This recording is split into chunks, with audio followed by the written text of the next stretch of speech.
Dr. Anthony Fauci now referred to the DOJ for criminal investigation. We knew this was heading here. He accused of lying under oath to Congress about his knowledge of the U.S.-funded COVID research in Wuhan.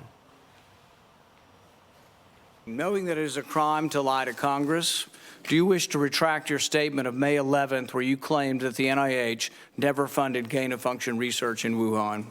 Senator Paul, I have never lied before the Congress, and I do not retract that statement.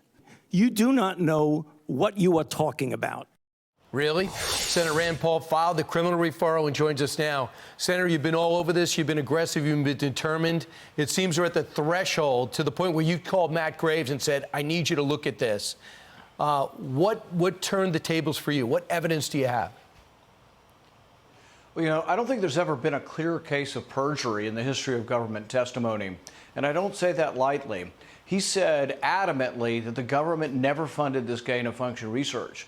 We now have the Government Accountability Office, the GAO, has admitted that the funding came from the NIH.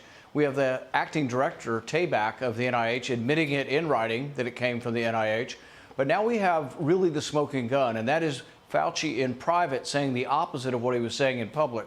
When he was publicly telling me that absolutely we did not fund gain-of-function research in China, he says privately, we are suspicious that the virus has been manipulated, and we are suspicious because we know they are doing gain-of-function research. He then goes on to describe the research, and it's exactly the research that the NIH funded.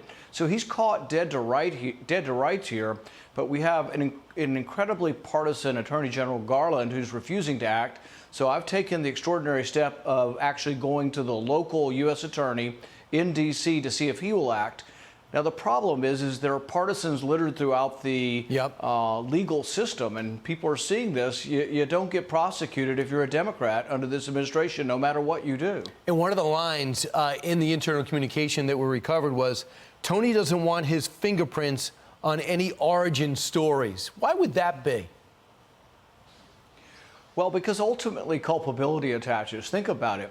1 million Americans died. This is one of the biggest events, you know, in our lifetime, other than, you know, the wars that we've been through. But in my lifetime, you know, this is 1 million people. In Vietnam, as horrible as it was, 60,000 something, I think, was the total death toll. But 1 million people died. More people died than in the Civil War.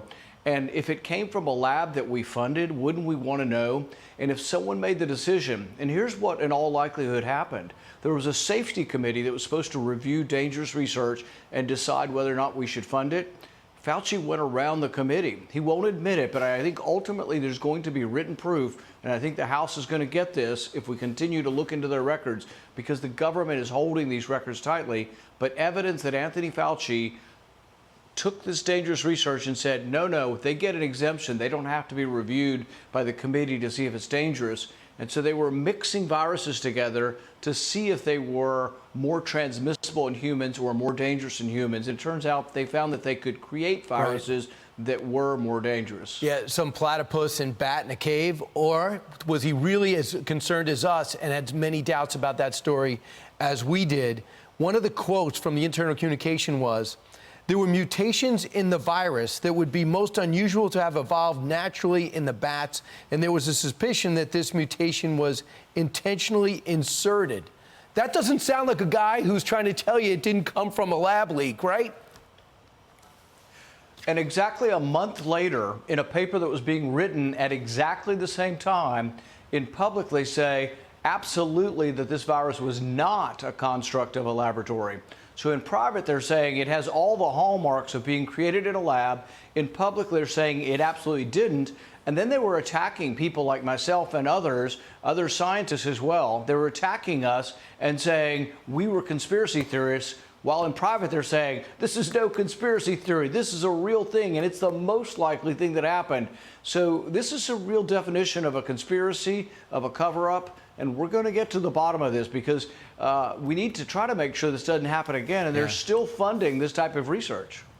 Senator, appreciate you staying on it, you staying to the facts. And I'm sure he wishes you would go away, but you're not. Thanks so much.